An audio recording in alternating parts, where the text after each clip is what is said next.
BJP सरकार में अपने हक की आवाज उठाना गुनाह है। सरकार का विरोध किया तो नौकरी जाएगी, मंत्री से सवाल करोगे तो हथकड़ी पहना देंगे। जो भी बीजेपी के खिलाफ सवाल करने की हिम्मत करेगा वो बख्शा नहीं जाएगा। जानते नहीं है क्या आप, बीजेपी सरकार में अपने हक की आवाज उठाना गुनाह है और जब गुनाह किया है तो फिर सजा तो मिलकर रहेगी। यूपी में अपनी मांगों को लेकर प्रदर्शन कर रहे 650 बिजली कर्मचारियों को सीएम योगी ने नौकरी से निकाल दिया। बीजेपी सरकार के यही कायदे कानून है। सरकार का विरोध किया तो नौकरी जाएगी, मंत्री से सवाल करोगे तो हथकड़ी पहना देंगे। यूपी में हड़ताल पर बैठे बिजली कर्मचारियों को योगी सरकार से न्याय मांगना भारी पड़ गया। हासिल ये हुआ कि योगी जी ने उनकी नौकरी ही छीन ली।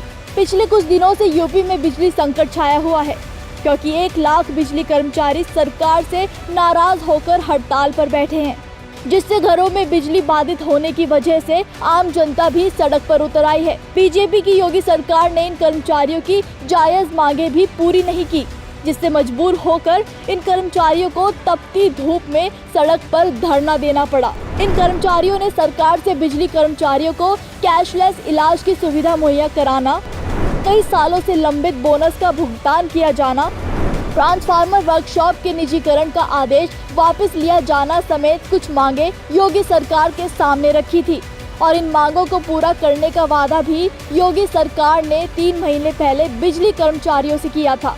लेकिन 3 महीने बीत जाने के बाद भी जब सरकार ने ध्यान नहीं दिया तो इन्हें मजबूर होकर सड़क पर उतरना पड़ा। ये कर्मचारी चिलचिलाती धूप में हड़ताल पर इस आस में बैठे थे कि सरकार गुहार सुनेगी, न्याय देगी। लेकिन योगी जी ने तो एक झटके में 650 कर्मचारियों को बेरोजगार कर दिया। लोकतंत्र की धज्जियां उड़ाने वाली बीजेपी के राज में आज लोगों को डरा धमका कर उनके हक छीन लिए गए। सरकार ने पत्रकारों तक को नहीं छोड़ा।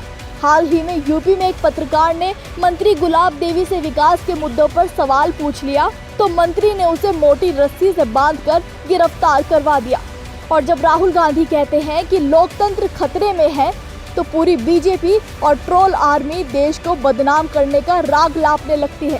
साफ है, आम जनता हो या लोकतंत्र का चौथा स्तंभ मीडिया, जो भी बीजेपी के खिलाफ सवाल करने की हिम्मत करेगा वो बख्शा नहीं जाएगा।